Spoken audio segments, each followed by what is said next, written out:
এই যে যে পুকুরটা দেখতেছি, এই পুকুরটা আমার কাছে ভীষণ ভালো লাগছে। আমি ঘুরতে ঘুরতে একটি গ্রাম দেখার জন্য এখানে আসছি। এই গ্রামের নাম শুয়াপাড়া। পাশেই বড় পুকুর আছে। এই যে যে রাস্তাটা দেখতেছি, এটা টঙ্গিবাড়ি যাওয়া যায়।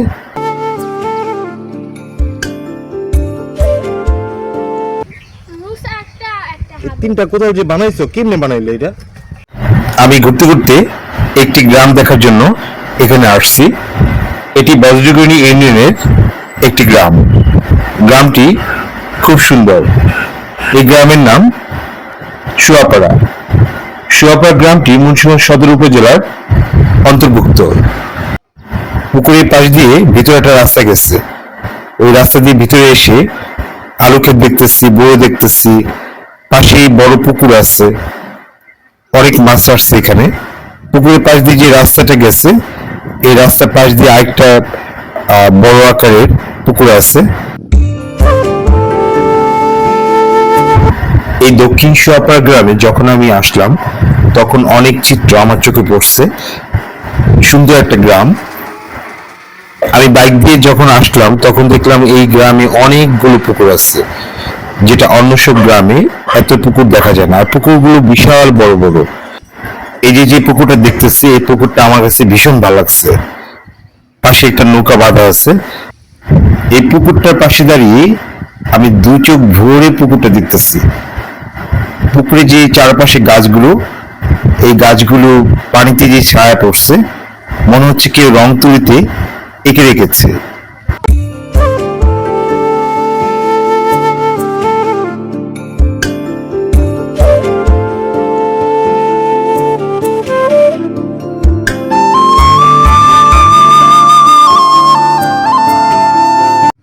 পুকুর থেকে রাস্তায় এসে রাস্তায় দাঁড়িয়ে রাস্তার দুপাশে যেই ক্ষেত আছে, সেই ক্ষেতগুলো দেখতেছি। বিভিন্ন ধরনের ফসল এই ক্ষেতে করা হয়েছে। এই যে যে রাস্তাটা দেখতেছি, এটা টঙ্গিবাড়ি যাওয়া যায়। পথ চলতে চলতে একটি মসজিদের দেখা পেলাম। মসজিদটা খুবই সুন্দর। আসলে পুরো কাজ মসজিদের এখনো করা হয়নি। শুয়াপাড়া মসজিদের অপোজিটে আরেকটি পুকুর দেখা যায়। এই পুকুরে একটা ঘাটলা আছে, এখানে সবাই গোসল করে।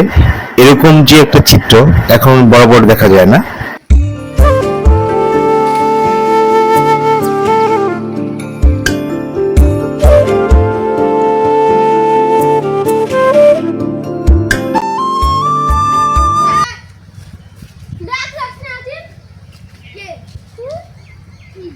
তোমার নাম কি বলছো?